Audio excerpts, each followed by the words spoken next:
Oi, eu me chamo Amanda, eu sou jornalista recém-formada pela Universidade Federal de Santa Catarina. O trabalho que eu apresento aqui hoje para o Expocom é um livro-reportagem Eu Sou Minha Liberdade, a relação de detentos e detentas com a leitura no cárcere. Eu produzi ele como trabalho de conclusão de curso, em que eu fui orientada pelo professor Samuel Lima. Eu sempre me interessei muito por leitura e nesse trabalho eu queria focar nisso, na história de leitores. O que eu ainda não sabia era sobre quais leitores eu falaria. E aí, em 2018, eu me deparei com uma matéria na revista Exame que me chamou muita atenção. Ela trazia dados que mostravam que os principais leitores do Brasil eram os presidiários, e que eles liam cerca de 9 vezes mais do que a média do brasileiro. Esse número era baseado numa pesquisa feita lá no Distrito Federal, e isso me fez pensar, qual será que é a realidade aqui em Santa Catarina? E aí eu soube que esses eram os leitores sobre os quais eu tinha que falar. Eu pensei que humanizar os relatos fazendo perfis dessas pessoas era uma maneira de aproximar a realidade delas com pessoas de fora dos muros, né? Das prisões. Mostrar que aquelas lá dentro são pessoas que têm histórias de vida, têm rostos, têm gostos, têm preferências literárias. Isso tudo porque elas são seres humanos, elas existem. O trabalho de construção do livro começou lá em 2018, quando eu descobri que Santa Catarina tinha um projeto chamado Despertar pela Leitura, que permite a remissão de pena pela leitura. E aí eu foquei em entrevistar detentos e detentas de duas unidades em Florianópolis, que era o presídio feminino e a penitenciária. E a partir daí, meu maior desafio foi conseguir entrar nessas unidades. Uma das dificuldades foi conseguir autorização. E mesmo depois da autorização concedida, a minha entrada dependia da disponibilidade de um agente penitenciário que me acompanharia lá dentro.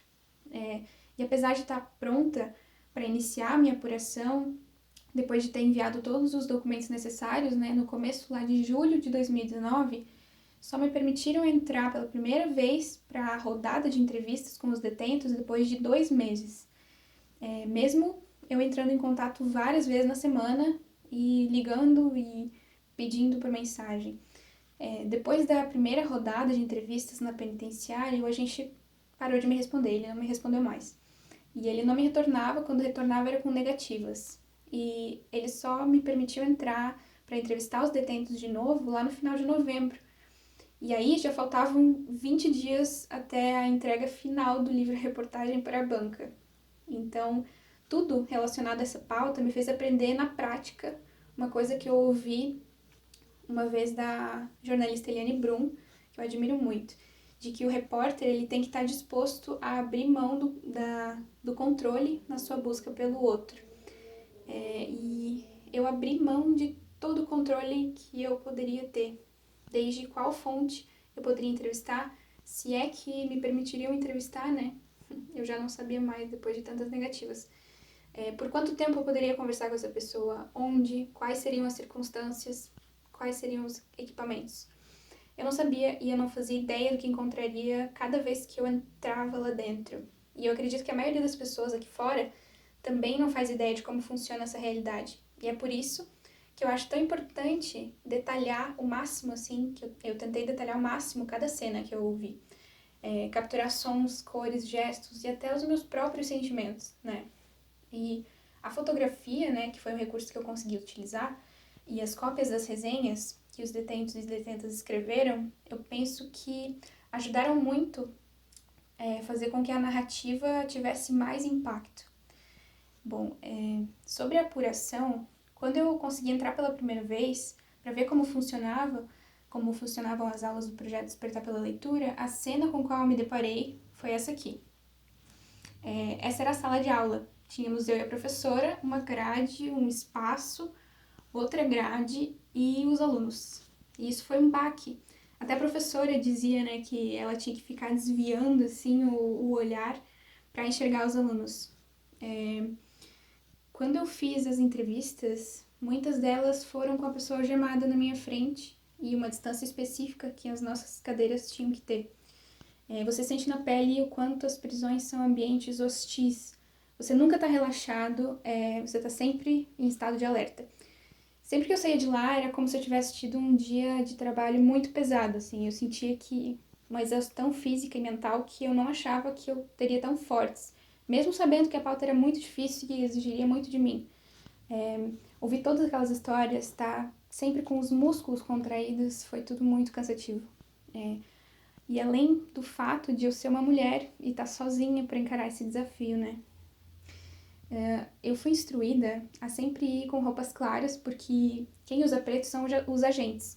E isso poderia gerar uma desconfiança por parte dos entrevistados, né? Ou dar um problema mais sério no caso de uma eventual rebelião.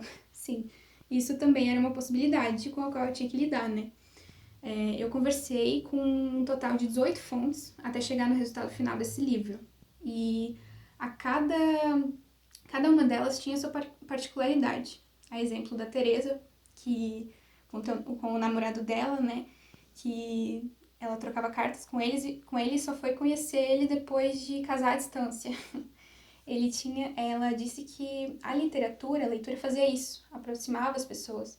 E ela falou isso quando falou das cartas, e ela ter relacionado essas duas coisas me chamou muita atenção. O Torres, por exemplo, lia as embalagens de comida e fazia delas a sua literatura, uma viagem para fora dos muros. O Joel, que era um ex-detento, acreditava que se não fosse a educação, a leitura, hoje ele estaria morto. E também acredita que mudou o rumo até da própria família dele, dos filhos, né? Já que os filhos hoje pensam que se o pai conseguiu, a universidade também é um espaço, um lugar para eles.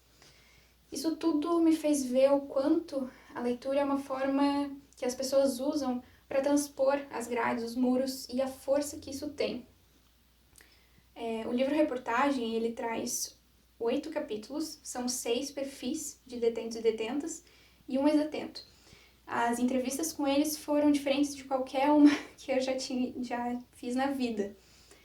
Ao mesmo tempo que eu abri mão de um roteiro pré-estruturado para tentar acessar a essência do outro, de quem estava ali conversando comigo, eu tinha que ponderar. Será que aquela pergunta que eu estava fazendo poderia colocar meu entrevistado em risco? Eu não fazia ideia, não sabia e tomei o máximo de cuidado com isso. E com isso eu aprendi muito sobre sensibilidade com essas situações.